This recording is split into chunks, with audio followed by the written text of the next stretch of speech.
स्वागत है पुनः दोस्तों आप सबों का।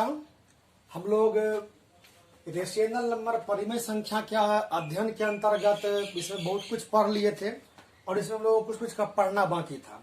हम लोग पहले से अगर थोड़ा सा इसके बारे में चर्चा करे थे, इसके बारे में हम लोग क्या पढ़े थे। यदि मान लेते हैं यह कोई एक अगर संख्या रेखा हो, इसके बीच में कोई बिंदु मान लेते हैं O है या फिर शून्य है, तो इसके प्रत्येक एकक बढ़ने पर 1 2 3 4 5 इस तरह से आगे बढ़ते रहिए। फिर इधर बढ़ने पर -1 -2 -3 -4 फिर ये इधर बढ़ते रहिए। तो इस स्थिति में अगर संख्याओं को 1 से लेंगे, यहां से अगर हम सीरीज बनाएंगे तो यह अपने आप में क्या कहलाएगा, नेचुरल नंबर या प्राकृतिक संख्या। 0 से लेंगे तब होल नंबर या पूर्ण संख्या, और इसके ऋणात्मक मान को भी शामिल कर देंगे तब क्या प्राप्त होगा, हमें इंटीगर्स या पूर्णांक प्राप्त होगा। फिर क्या देखा था हम लोगों ने कि दो इंटीगर्स या दो पूर्णांकों के बीच में अगर देखा जाए तो जो संख्याएं मिलती है हमें, वह एक नई प्रकार की संख्याएं हो जाती है। वे संख्याएं कौन सी होती है, परिमेय। इसका हम लोगों ने परिभाषा के रूप में कैसे अध्ययन किया था, तो वह संख्या जिसे P/Q के रूप में व्यक्त किया जा सके, जहां P और Q का मौसम 1 हो एवं Q बराबर 0 नहीं हो, तो इस प्रकार का जो भी संख्या होगा वह अपने आप में परिमेय संख्या कहलाएगा। मान लेते हैं इस तरह से कोई भी एक संख्या को दूसरी संख्या से अगर भागा के रूप में लिख देंगे, इस तरह से ये सभी के सभी मान परिमेय संख्या हो जाएगा। इस तरह से परिमेय संख्याओं को हम लोगों ने 2-3-5 चीजों को पढ़ा था इसमें। तो क्या, तो दो परिमेय संख्याओं के बीच में परिमेय संख्याओं को ज्ञात करना, फिर इसके बाद परिमेय संख्याओं को संख्या रेखा पर निरूपित करना, क्योंकि कैसे दर्शाएंगे कि परिमेय संख्या वह कहां पर संख्या रेखा पर आएगा। अब अगले क्रम में हम लोग पढ़ने के लिए जा रहे हैं क्या, कि चूंकि 3/4 यानी कहने का मतलब अगर P/Q के रूप में अगर कोई संख्या हो, तो क्या वे प्रत्येक संख्या P/Q के रूप में जो भी लिखा जाएगा वे सभी के सभी परिमेय होंगे। तो हाँ, वे सभी के सभी आप परिमेय होंगे। लेकिन यहाँ पर परिमेय संख्याओं को हम लोग एक अन्य प्रकार या अन्य विधि से भी पढ़ते हैं, जिसको कहा जाता है क्या, उसका दशमलव प्रसारण। दशमलव प्रसारण का मतलब होता है क्या, कि मान लीजिए अगर P में Q से अगर भाग दिया जाए, तो P में Q से भाग देने पर मान लीजिए यहाँ पर P में हम क्या कर रहे हैं, Q से भाग दे रहे हैं। मान लेते हैं हमें भागफल प्राप्त हो रहा है R और शेष फल में S बच रहा है, या फिर शेष फल में मान लीजिए कुछ भी नहीं बच रहा है। तो इन सभी स्थितियों के लिए ये स्थिति अगर हम शेष बिल्कुल भी नहीं अगर बचाना चाहते हैं, तो इस स्थिति में हमें यहाँ पर दशमलव डाल करके तब भाग की क्रियाएं करनी पड़ती है। जैसे किसी प्रकार का अगर भाग वगैरह करे, अगर वह पूरी तरह से भाग अगर नहीं लगता है, तो यहाँ पर जो शेष अगर हम बिल्कुल भी बचाना नहीं चाहते हैं, पूरी तरह से अगर हम भाग लगाना चाहते हैं, तो हमें दशमलव के रूप में यहाँ पर भाग लगाना होता है। दशमलव के रूप में जब भाग लगाते हैं तो वहां पर हमारे पास 3 प्रकार की स्थितियां पैदा होती है, कि दशमलव के बाद जो आने वाला संख्या होगा वह पहला या तो वह शांत हो सकता है, दूसरी अवस्था में वह अशांत हो सकता है, तीसरी अवस्था में वह अनावृत्ति हो सकता है, चौथी अवस्था में वह अनावृत्ति अशांत हो सकता है।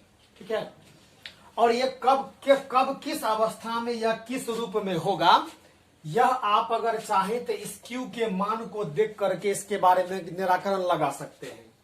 एक नियम के अनुसार से यदि कोई संख्या P/Q के रूप में हो, और यदि Q बराबर यदि 2 गुना 5 के रूप में, या 2 पे 5n गुना 5 पे 5n के रूप में, या 2 पे पावर m गुना 5 पे पावर n के रूप में अगर इसे व्यक्त किया जा सके, तब जो दशमलव प्रसार होगा वह शांत होगा। अगर इसे इस प्रकार से व्यक्त नहीं किया जा सके, तब वह अशांत अनावृत्ति इस प्रकार का होगा। इसके लिए हम लोग कुछ उदाहरण लेते हैं। आप इसके लिए कीजिए क्या, बारी बारी से एक में विभिन्न प्रकार के संख्याओं का भाग कीजिए। पहले 1 में 2 से लगाइए, फिर 1 में 3 से, फिर 1 में 4 से लगाइए। यहाँ पर 1 में 2 से नहीं लगेगा, 0.2 5 10 0.5 आ गया। 3 में 1 से लगाइए तो 3, 1 से कितना 0.0 क्या आएगा 3 तिया 9, अब 1 आते जाएगा, अब दशमलव दे करके आप 3 3 3 3 ऐसे रखते चले जाइए। तो इस प्रकार से ये 10/3 का जो मान होता है या फिर 1/3 का जो मान होता है वह 0.3333। इसको दर्शाने का 2 विधि होता है। पहले तो आप 0.3 दे करके ऐसे बिंदा डाल दीजिए, इसका मतलब हो गया और आगे बढ़ते रहेगा, या नहीं तो और दर्शाना है तो ये कीजिए कि 3 के आगे वैसे बिंदा रख दीजिए। ठीक है, तो इसका मतलब ये कि 3 अब आते ही रहेगा। इस स्थिति में आपको सिर्फ एक ही 3 लिखने होंगे, ऐसा बिंदा रखिएगा और यह मतलब दिलवा देगा कि 3 3 ही अब आते ही रहेंगे। मान लीजिए कोई संख्या ऐसी है जिसके कि अंतिम में 0.047 आता है और ये 7 7 अब आते ही रहेगा। इस स्थिति में 4 और 7 दोनों के ऊपर में ये बिंदु रखना होता है। इसमें 2 प्रचलित नियम है इसके लिए, या तो आप ऐसे बिंदा रखिए या बिंदा के बदले में आप इस तरह का एक चिन्ह भी रख सकते हैं, यह भी इस तरह का बोध करवा देता है। वास्तव में इसके लिए नियम जो होते हैं वे ये होते हैं कि कोई भी संख्या यदि p/q के रूप में होगा तो यदि q का मान जो है वह 2 पे पावर n या 5 पे पावर n, यानी कहने का मतलब है कि कोई भी इस तरह का उसमें संख्या हो जिसमें कि वह कोई न कोई 10 का गुणज हो। 10 का गुणज 2 है तो दूसरी संख्या को हम 5 से गुना करके 10 के रूप में उसको ला सकते हैं। इस तरह से कर करके इसको व्यक्त किया जाता है। इसके लिए उदाहरण के तौर पर जैसे आप ले सकते हैं, मान लीजिए क्या कि 7/25 लिखल है, हमें पता करना है कि इसको जब भागा करेंगे दशमलव प्रसार जो होगा वह शांत हुआ क्या अशांत होगा। इसको हम कितना लिख सकते हैं, 7/5 का स्क्वायर गुना 2 का स्क्वायर।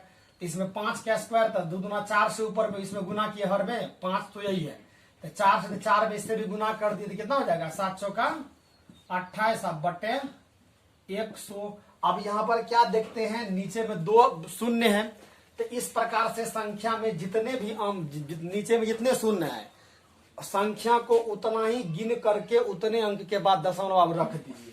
तो यहाँ देखते हैं 1 2, तो इसका मान क्या हो जाएगा 0.28। अब यहाँ पे पॉइंट की तरफ 0 आप रखते हैं 0.28। इस तरह से कोई भी संख्या, मान लीजिए यहाँ पर अगर एक और शून्य किसी तरह से बढ़ा दिया जाए, मान लीजिए कोई और स्थिति उत्पन्न हो गई है, तब क्या हो जाएगा, तब यहाँ पर एक 0 और आ जाएगा। मान लीजिए एक ही अगर शून्य हो तो इसका मान क्या हो जाएगा 2.8 हो जाएगा। इस तरह से हम लोग क्या देखते हैं कि यदि भिन्न में कि हर में डिनोमिनेटर में अगर उसका गुणनखंड जो होता है वह अगर 2 गुना 5 के रूप में टूटता है तो दशमलव प्रसार जो होता है उसका शांत होता है, और नहीं अन्यथा उसका दशमलव प्रसार अशांत होता है। और कई बार इस तरह की स्थितियां उत्पन्न हो जाती है जहां पर कि आप किसी भी तरह से भागा लगाते रहेंगे और वह निरंतर मात्रा में लगते ही रह जाएगा। इसके उदाहरण के लिए आप भागा गुना क्या कर सकते हैं, तो आप क्या कीजिए 1 में 7 से भागा लगाइए। देखिए यहाँ पर 7 3 0 4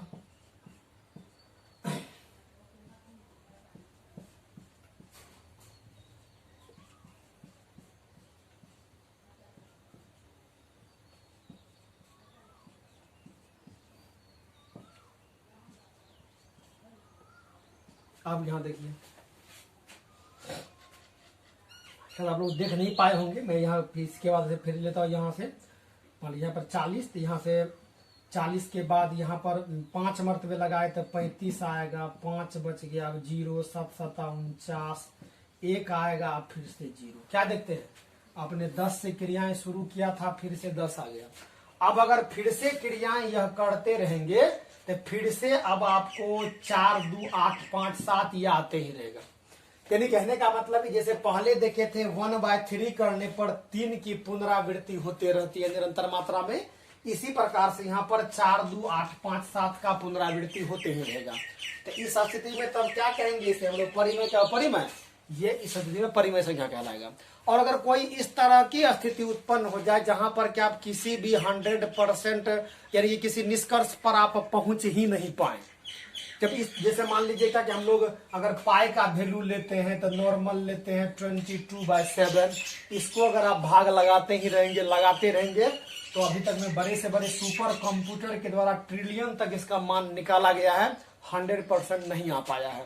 यदि कहने का मतलब है कि प्रकृति में कई सारे ऐसे संख्याएं भी उपलब्ध है जिसका कि 100% यह चीज निकाला जा सकता नहीं है।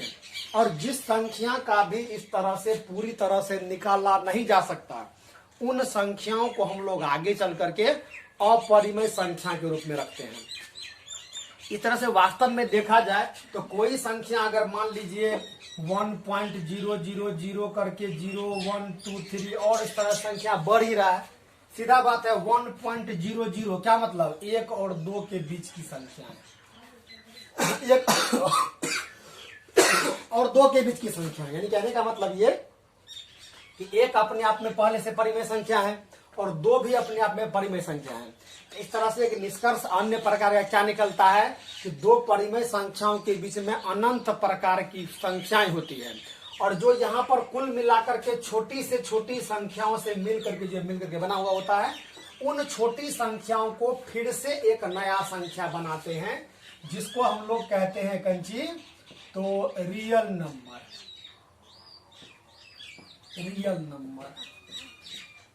रियल नंबर जो होता है वह हो जाता है वास्तविक संख्या। अब वास्तविक संख्या के द्वारा ही वास्तव में सभी प्रकार की संख्याएं बनी हुई होती है। अब हम लोग जब आगे लेते हैं तो सबसे बड़ा ये वास्तविक संख्या रेशनल नंबर हो जाता है। रेशनल नंबर को हम लोग सूचित करते हैं जेड के द्वारा। अब यहाँ पर क्या होता है, सबसे बड़ा परिवार जो हो जाता है वह जेड, या कह सकते हैं वास्तविक संख्या का। वास्तविक संख्या से थोड़ा छोटा जो परिवार हो जाता है वह हो जाता है किसका, तो परिमेय संख्या का। परिमेय संख्या से छोटा परिवार हो जाता है किसका, तो इंटीगर्स का। इंटीगर्स से छोटा हो जाता है होल नंबर का, और होल नंबर से भी छोटा हो जाता है नेचुरल नंबर का। इस तरह से आप कह सकते हैं क्या कि प्रत्येक प्राकृतिक संख्या अपने आप में एक वास्तविक संख्या है, प्रत्येक पूर्ण संख्या, प्रत्येक पूर्णांक संख्या और प्रत्येक परिमेय संख्या सभी के सभी अपने आप में वास्तविक संख्याएं हैं। फिर आगे हम लोग देखते हैं क्या कि आखिर ये वास्तविक संख्या जो है, जैसे मान लीजिए अब देखा जाए तो परिमेय संख्या के रूप में अगर ले लिया जाए तो मान लीजिए 0.625 या फिर मान लीजिए 2.625, यह भी संख्या, तो इसका मतलब इसी संख्या रेखा पर होगा। अब हमें अगले वीडियो में यह देखना है कि आखिर इस प्रकार की संख्याओं को हम लोग संख्या रेखा पर कैसे व्यक्त करें, देखते हैं अगले भाग में।